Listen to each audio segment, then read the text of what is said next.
Alright, welcome to the first learning scenario for Victory Gains Carrier.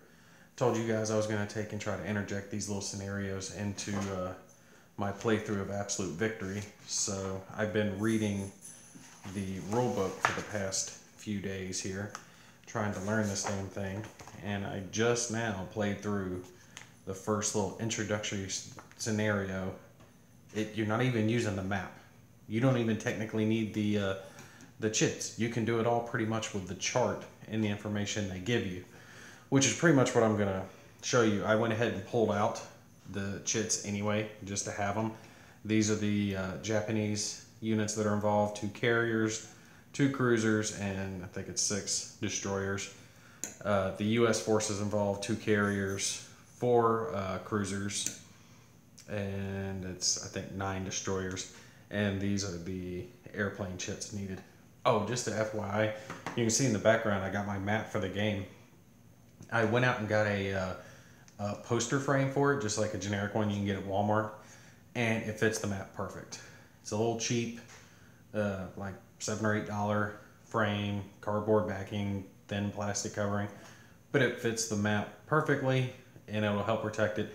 And since most of these games are old and you're going to be buying them off of eBay anyway, you want to take care of it as best you can. So this is definitely a worthwhile investment.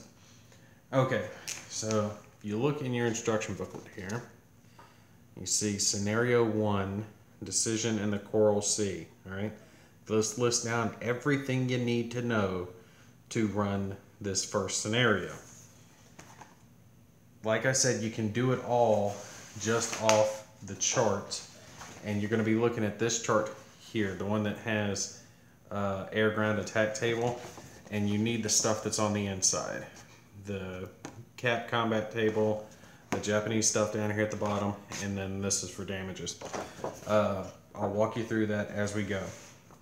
Now, the way the game works, from what I can understand so far, the Japanese attack first, so we're going to have them run their attacks, run that all out, and then have the U.S. strike hit, even though in this little scenario it's not going to affect anything.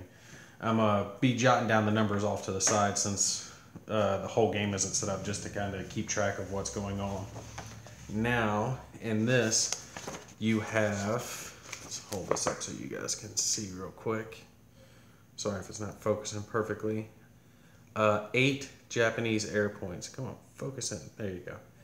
8 Japanese air points are making a strike against your force here.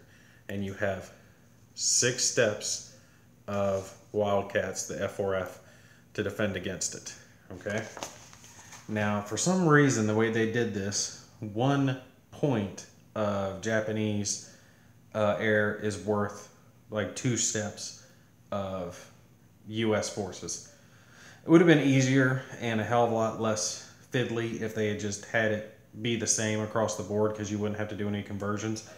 But you need to keep that in mind as you're going across. Okay? Now, the first thing that you're going to do in this little walkthrough scenario is you're getting a strike. All right? The first thing they're going to encounter, the Japanese are, is your CAP, your Combat Air Patrol. I'll move this over so you guys can see a little better. You're going to look at this column here, 6. All right, because you have 6 steps of strength, okay? And then you have your modifier down here of -1 based on the size of the Japanese strike, which is 8 at this point, okay? You're simply going to roll on this and then add your -1 modifier, and whatever it is how many points get knocked down, and they're going to be at half strength for the attack on your forces. So let's roll real quick and see what we get here. Okay. And we actually rolled well. Look at that. Got a 10. All right. So on a 10, camera focus in, you little bastard. You go down 6, you go to 10, and it's a 1, but we subtract 1 due to our force modifier here. Escort modifier gives us still a 1. So that means 1 point of Japanese air has been taken out. So they're going to be attacking at 7.5 on their strength. Okay? Now they go through the anti-aircraft table, all right, which is right here. And the way this works is you go to the highest number that you meet. Okay, so for example, in this, you're taking your top 8 ships, which is what you're going to do in every scenario in the full game. If you know the Japanese forces, you're going to use their top 8 ships. If not, it'll be on the chit, it says. But your forces, you always take the top 8 strength, which on this is 45. So since 40 is the highest number that you have, you're going to be looking on that part of the chart, and then when you scroll down to the bottom here, this is the attack modifier that will be used down here for their any damage or any die rolls. For example, if we look right here, see this one that says 2 plus 1? That's 2 rolls at a +1 on your attack. If one of these was valid, it would affect this part of the chart. It would add +1, -1, nothing, whatever the case may be. In this case, since 40 has 0, it's not going to be affected. So we're going to take and roll again real quick. All right, let's see what we knock out. Oh, don't forget about my modifiers over here to the right. The damn camera will zoom in. Takes a second for this camera that I'm using today. This has to do with all these little modifiers here. We do have a -1 modifier. It says we're in early US air, so we're going to have -1 for that. And I think that's all that affects us. Nope. We get a +2 for having 7 or more points going at it. So we get a net result of +1 on our die roll. So let's roll real quick, see what we get. We got a 4, set there for you guys.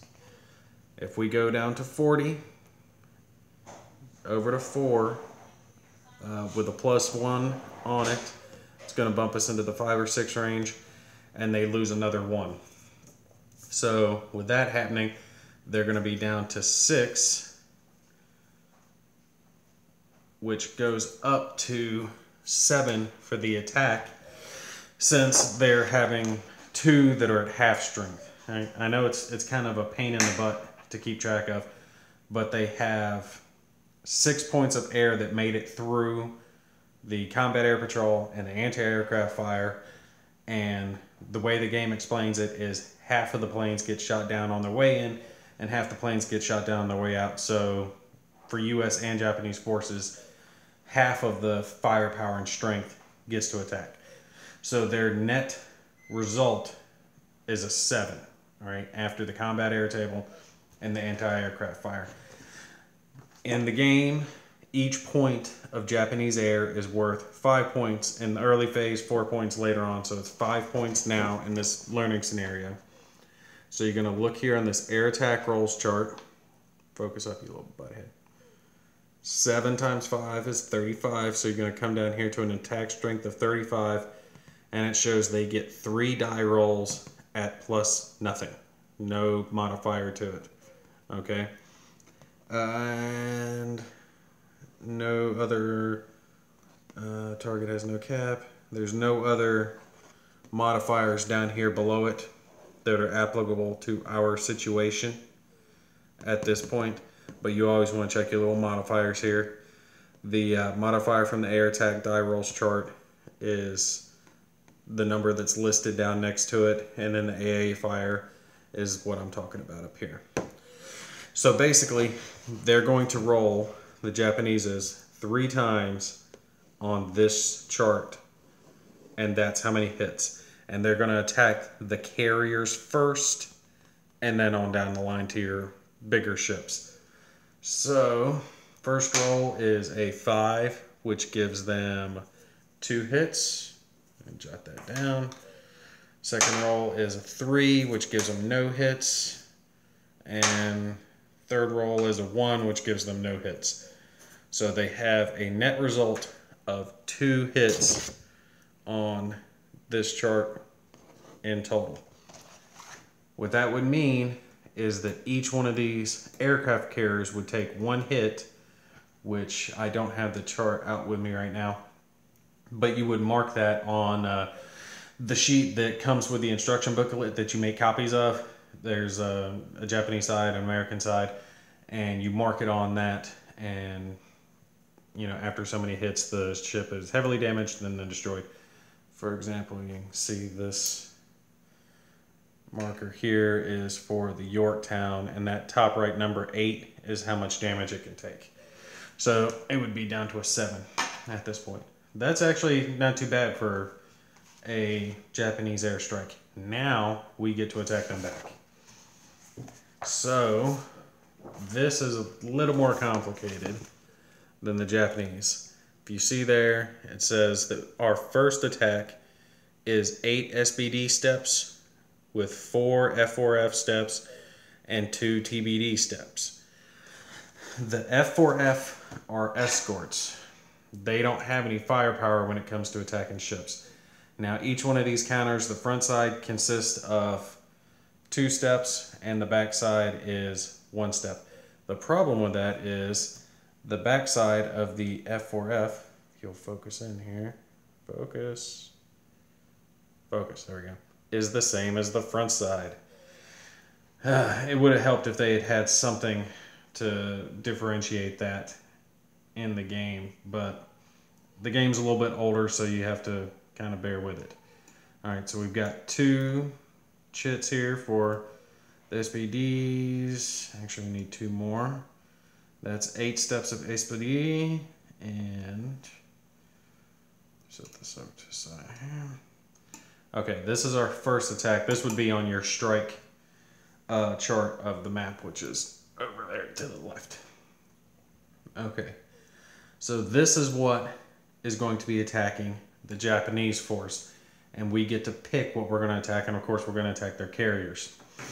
Now we go through the same thing that they do on their way in. We encounter their CAP, their Combat Air Patrol, and their anti-aircraft fire. Same principles apply. You're just kind of working your way through. And as you read through the instructions, it actually kind of goes in step with what you need to do. You know, this, then this, then this, then this. So that part actually works pretty well. Now, it says the Japanese have a, where is it? A cap of 2. You're not going to look at the same chart you did for the Americans. You're going to look down here. Let's see. Japanese cap table at a strength of 2. And they have dive roll modifiers for that as well. They get a +1 because TBDs are participating and they were easy to shoot down. See if there's anything else. The strike has no escorts. It does. Your escorts are your fighters. So the F4Fs are escorting. If the cap strength is less than 1/2 the number of escorting steps. So what that means is the cap strength is 2 and we have 4 steps. So the cap strength is exactly half of my escorts. If it was less than, then you would get an adjustment on it. There's no surprise or any of that going on in this learning scenario. So that's the first thing that we roll on. They have a +1 to their roll, and they got a 7. That's actually not good for us. We're going to lose planes, but at least you guys can see how that's going to work here. All right. Focus for me. You got on 2. You got on to 7, which is 0, but they get the +1 for the TBD, so you lose 1 step. All right, we're at an 8. You get to pick what you lose as far as everything's concerned. I'm going to pick to lose, actually, never mind.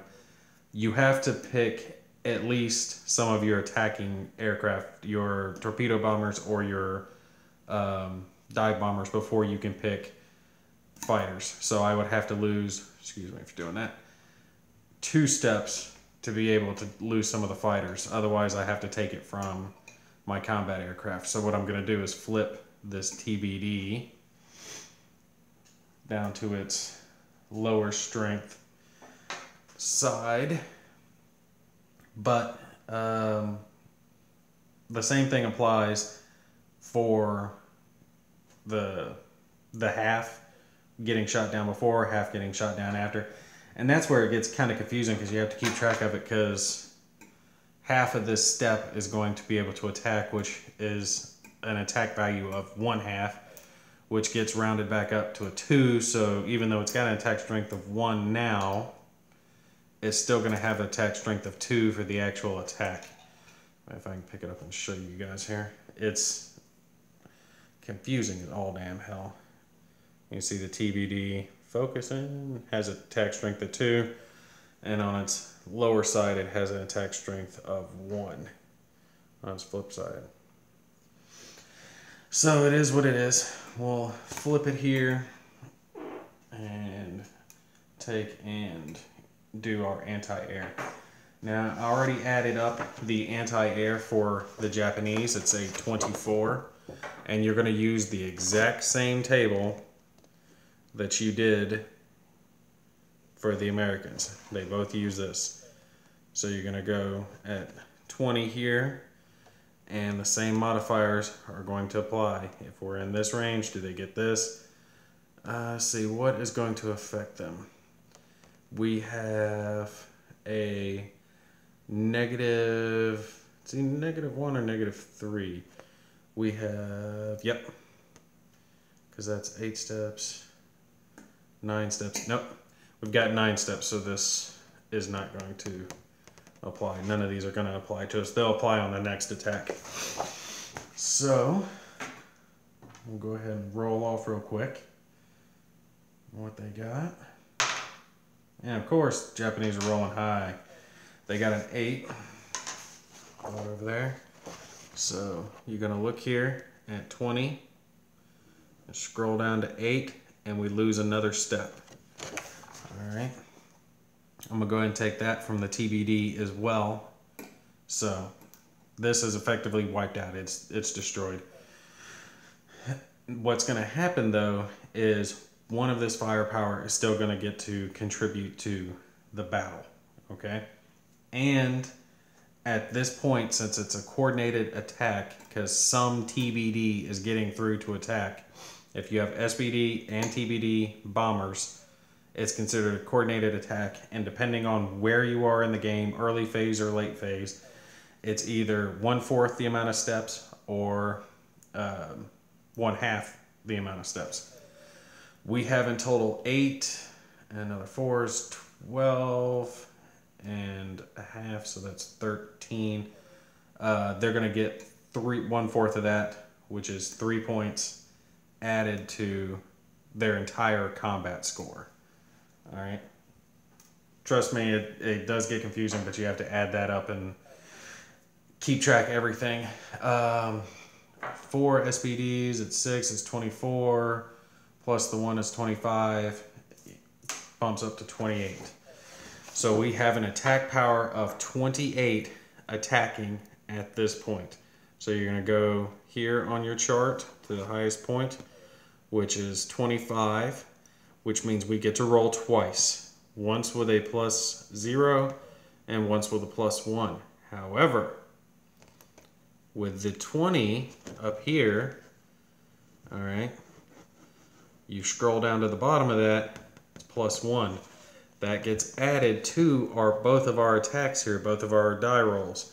So we in fact have one attack at +1 and one attack at +2. So let's go ahead and make those attacks real quick. So the first one is a 3 that gets modified to a 4. And the second one is... No! It's a 1 that gets modified to a 3. Wow. Crap! I thought we were going to blow them out on that one. With that, one of them missed, and the other is a 1. So, in that round of combat, we did 1 hit, and you would take and place a hit marker underneath this Japanese carrier chit, if I can get the thing to focus. There we go. And just like that. Now, I'm not going to take and bother to run through the second attack. You would do the exact same steps. Where is that? You see right there where it says second attack, 3 TBD, 1 SBD, 4 F4Fs. You would do the exact same steps again for those aircraft. And that's the entirety of it. The first scenario just says, if you inflict more hits on the Japanese carriers than the Japanese inflict on yours, yay, you win. So far, they got 2, I got 1. I'm not going to bother running that out any further.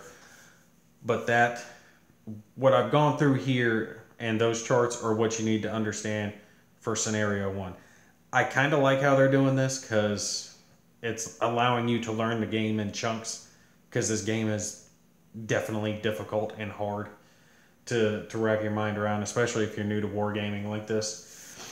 So take and read the instructions, read them over a few times, play this little learning scenario thing here, just roll through it a couple times, doing the steps themselves, going through what you need to do, just gets it into your mind, you know, of what does what, when you roll what, and it makes it definitely a lot easier.